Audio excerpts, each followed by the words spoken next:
بلا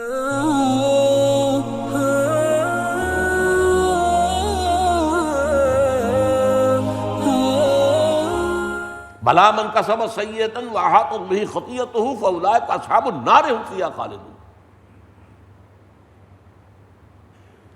یقیناً جس شخص نے ایک بڑا گناہ کمایا، جان بوجھ کر کیا، اور اس کے گناہ نے اس کا احاطہ کر لیا، وہ خلود فی النار، جہنم۔ اب جہنم جو ہے وہ تو کافروں کے لیے ہے، خلود فی النار۔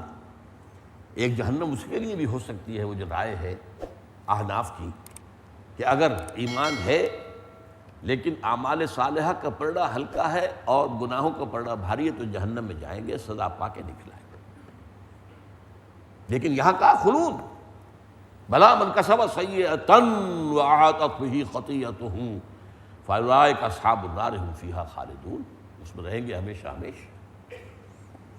تو اعمال سے ایمان گھٹتا ہے، اور اعمال خراب کی، اور اعمال خراب کی، اور اعمال خراب، اور اعمال خراب، یہاں تک کہ اگر اعمال سیئہ نے آپ کو گھیر لیا، احاطت بہ خطیئتہ، تو ایمان ختم ہو جائے گا، زیرو ہو جائے گا۔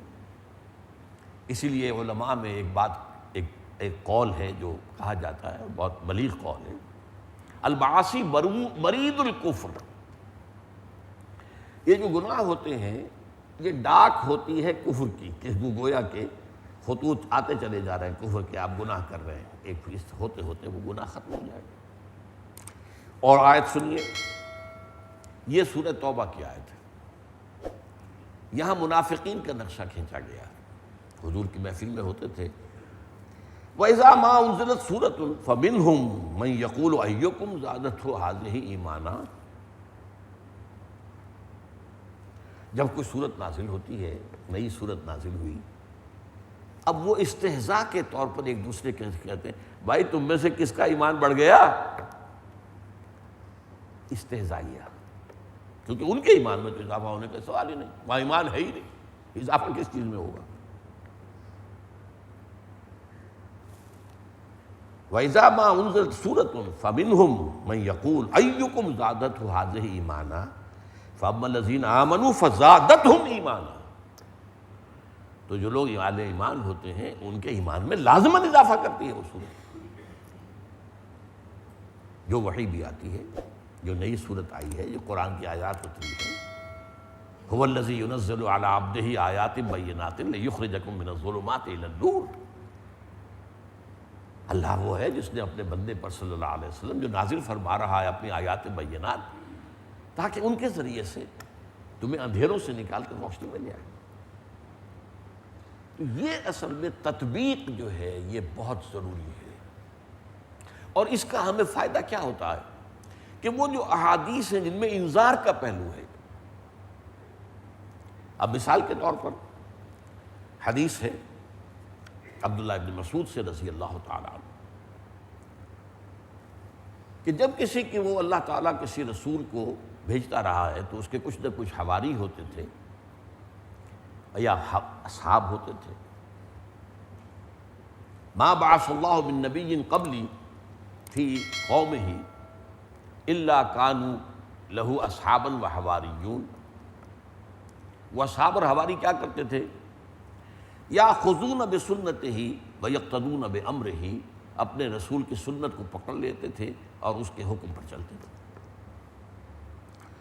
ثم انہا تخلف من بعدہم خلوف، اس کے بعد ہمیشہ ایسا ہوا، زوال آیا، ہمارے یہاں بھی آیا، صحابہ کا دور، تابعین کا دور، تبع تابعین کا دور، اس کے بعد جو بھی گراوٹ شروع ہوئی ہے،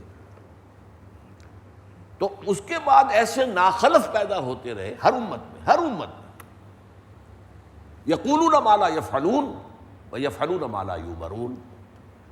ان کی کیا کیفیت ہے کہ جو کہتے ہیں وہ کرتے نہیں، اور کرتے وہ ہیں جس کا حکم ہی نہیں ہوا۔ بدعات، رسومات، تیجے ہو رہے ہیں، 10ویں ہو رہے ہیں، 20ویں ہو رہے ہیں، 40ویں ہو رہے ہیں، برسیاں ہو رہے ہیں، بھائی کس نے بتایا تمہیں؟ اللہ اس کے رسول نے تو یہ باتیں نہیں بتائی، صحابہ کا تو یہ عمل نہیں تھا۔ تو اس حوالے سے جو کہا نہیں وہ کر رہے ہیں، اور جو سنت ہے وہ ترک کر دی، اور جو کہہ رہے ہیں وہ کر نہیں رہے۔ اب دیکھیے اب امت کے اندر، عوام کے اندر تین طبقات پیدا ہو جائیں گے. فمن جاہدہم بیدہ فہو مومن، جو شخص تو ایسے لوگوں کے خلاف طاقت کے ساتھ جہاد کرے گا وہ مومن ہوگا. ومن جاہدہم بلسانہ فہو مومن، اور جو شخص ان کے خلاف جہاد کرے گا زبان سے، غلط بات کو غلط کہے گا، وہ بھی مومن ہے. ومن جاہدہم بقلبہ فہو مومن، اور جو شخص اپنے دل کے ذریعے سے جہاد کرے گا، نفرت رکھے گا شدید، یہ دل کا جہاد ہے، فہو مومن، وہ بھی ایک درجے میں مومن ہے. وَلَيْسَ وَرَاءَ ذَلِكَ مِنَ الْإِيمَانِ حَبَّةُ خَرْدَلٍ، اس کے بعد اگر نفرت بھی ختم ہو گئی تو پھر ایمان رائی کے دانے کے برابر بھی نہیں. یہ نفی مطلق ہو رہی ہے انسان کے طرز عمل کی وجہ سے. ایمان اگر ہوگا تو کم سے کم، بہت مجبور ہیں، کیا کریں، حالات خراب ہیں، زبانوں پر تالے پڑے ہوئے ہیں، حق بات کہنے سے زبانیں کھینچ لی جاتی ہیں، خاموش ہے، دل میں نفرت ہے، تب مومن تو ہے.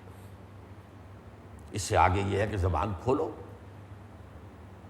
کہو تو صحیح، تکلیف آتی ہے تو آئے. وَلَنَبْلُوَنَّكُمْ بِشَيْءٍ مِّنَ الْخَوْفِ وَالْجُوعِ وَنَقْصٍ مِّنَ الْأَمْوَالِ وَالْأَنفُسِ وَالثَّمَرَاتِ. یہ کاہے کے لیے؟ یہ شاعری ہے، یہ اللہ کا کلام ہے. اور اس سے بھی آگے بڑھو، طاقت بناؤ، قوت بناؤ اور ٹکرا جاؤ ان سے. یہ صورتحال جو ہے اگر نہیں کرتے، پہلا درجہ، دوسرا درجہ، تیسرے درجے میں سے بھی گئے تو وَلَيْسَ وَرَاءَ ذَلِكَ مِنَ الْإِيمَانِ حَبَّةُ خَرْدَلٍ، تو اس کے بعد تو ایمان رائی کے دانے کے برابر بھی نہیں. تو یہ اصل میں ایمان حقیقی، ایمان قلبی، یہ اس کا معاملہ ہے. الایمان قول وعمل. میں نے آپ کو بتایا یہ محدثین کرام کا موقف یہ ہے، اور سید المحدثین امام بخاری. لیکن ہماری تین فقہوں کے اماموں کا بھی یہی مسلک ہے، امام مالک کا بھی، امام شافعی کا بھی، امام احمد بن حنبل کا بھی. ہاں، امام ابو حنیفہ کا مسلک ذرا مختلف ہے، لیکن وہ بھی مرجئہ کے اس پر نہیں ہے کہ عمل سے کوئی تعلق ہی نہیں. عمل ایک علیحدہ کیٹیگری ہے، اور وہ میرے نزدیک 100% درست کہہ رہے ہیں، قانونی ایمان کی بنیاد ہے. کسی شخص کا مسلمان سمجھا جانا جو ہے، اس کا تعلق جو ہے وہ اس کے اقرار پر ہے، اور تصدیق بھی لیکن اگرچہ تصدیق کی ہم ویریفیکیشن نہیں کر سکتے. یہ نظری طور پر یہی ہے، تصدیق و قول، لیکن عمل اس کا جز نہیں ہے.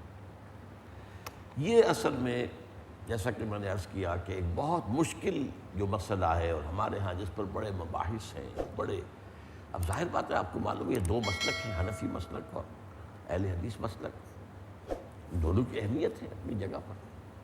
تو ان کے مابین تطبیق پیدا کر، یہ اصل ہوتا ہے معاملہ. ایک یہ کہ ایک آدمی ایک ہی، وہ کسی ایک کنویں کا مینڈک ہے، بس اس سے ادھر ادھر کچھ دیکھنے کو تیاری نہیں ہے. ایک یہ ہے کہ آدمی مطالعہ کرے، سوچے، غور کرے، دوسرے مسالک ان کا موقف کیا ہے، وہ موقف کس بنیاد پر قائم ہے، ان کا استدلال کیا ہے، ان کے دلائل کو بھی سمجھے. کم سے کم علماء کو تو یہ کام کرنا چاہیے، عوام تو نہیں کر سکتے. عوام کو 2 وقت کی روٹی جو ہے وہ اسی مصیبت لالے پڑے ہوئے. وہ تو امام شاہ ولی اللہ دہلوی رحمۃ اللہ علیہ جو ہے ان کا جو کہنا ہے کہ جس معاشرے میں تقسیم دولت کا نظام غلط ہوتا ہے،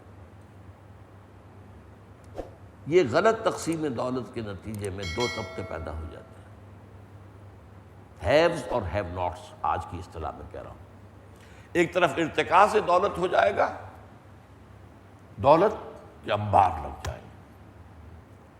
ایک طرف دولت کے انبار ہیں اور ایک طرف فقر ہے، جھگیاں ہیں.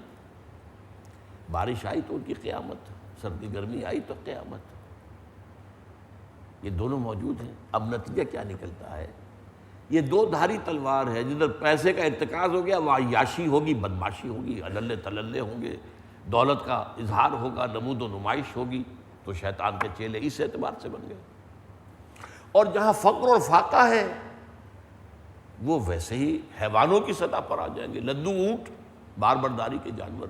اب ان سے آپ کیا توقع کر سکتے ہیں کہ وہ اللہ سے لو لگائیں؟ دنیا نے تیری یاد سے بیگانہ کر دیا، تجھ سے بھی دل فریب ہے غم روزگار کی. یہ جو ہے پیٹ بھرنا ہی ممکن، بھرنا کیا آدھا بھی ممکن نہیں ہو رہا. اسی لیے حدیث میں آیا کاد الفقر ان یکون کفرا، یہ فقر جو ہے یہ انسان کو کفر تک لے جاتا ہے. اس اعتبار سے یہ جو ہے مسلکوں کے مابین جمع کرنا، ان کی تطبیق باہم پیدا کرنا، یہ ایک بہت بڑا کام ہے کرنے کا، جو بہت اہم ہے، تاکہ وہ فرقہ واریت جو ہے اور اس کے اندر جو شدت ہے اور اس کے اندر پھر اس کے نتیجے میں جو تلخی ہے وہ ختم ہو جائے. اللہ تعالی ہمیں اس کی توفیق عطا فرمائے. اقول قولی ھذا واستغفر اللہ لی ولکم ولسائر المسلمین والمسلمات.